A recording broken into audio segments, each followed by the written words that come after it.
மாண்புமிகு திரு மோடிஜி அவர்களே,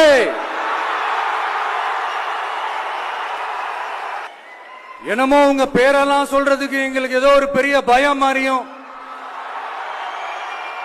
அப்படி ஒரு விஷயத்த சொல்லிடுறது. பேரை சொல்லணும், பேரை சொல்லணும், பேரை நான் ஒரு படத்துல சொல்லுவேனே, லியோவை பார்க்கணும், லியோவை பார்க்கணும், லியோவை பார்க்கணும்.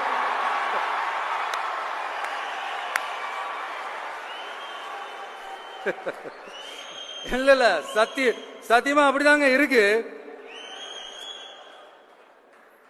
சென்டர்ல ஆள்றவங்கன்னு சொல்றோம். சென்டர்ல யார் ஆள்றா? காங்கிரஸா? இங்க ஸ்டேட்ல ஆள்றவங்கன்னு பேசுறோம். இங்க யார் ஆள்றா? அதிமுகவா? அப்புறம் என்ன பேரை சொல்லணும், பேரை சொல்லணும்? புரியலையே.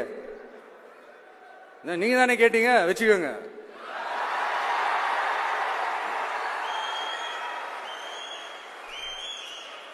ஓட்டுக்காக காங்கிரஸ் கூட தேர்தல் கூட்டணி, கொள்ளையடிக்கிறதுக்காக உங்களோட, அதாவது பாஜகவோட மறைமுக அரசியல் கூட்டணி,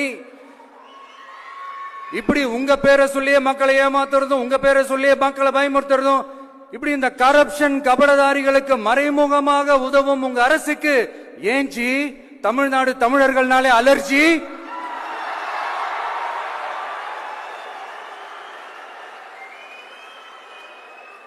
தமிழ்நாட்டிலிருந்து வர ஜிஎஸ்டியே கரெக்டா வாங்கிக்கிறீங்க. ஆனா தமிழ்நாட்டுக்கு பட்ஜெட்ல நிதி ஒதுக்க மாட்டேங்கிறீங்க. நீங்க படிக்கிற நம்ம பிள்ளைங்களோட படிப்புக்கு நிதி ஒதுக்க மாட்டேங்கிறீங்க. ஆனா மும்மொழி கொள்கையை திணிக்கிறீங்க. டீலிமிட்டேஷன் என்ற பேர்ல தமிழ்நாட்டோட பார்லிமெண்ட் சீட்ஸ்லயும் கேள்வி வைக்க பாக்குறீங்க.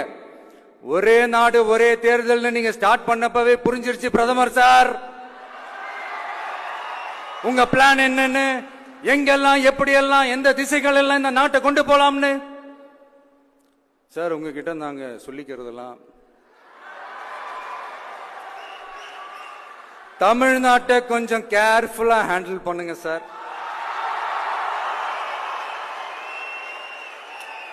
ஏன்னா தமிழ்நாடு பல பேருக்கு தண்ணி காட்டின ஸ்டேட் சார், பல பேருக்கு தண்ணி காட்டின ஸ்டேட் சார். பார்த்து சார், பார்த்து செய்யுங்க சார், மறந்துடாதீங்க சார்.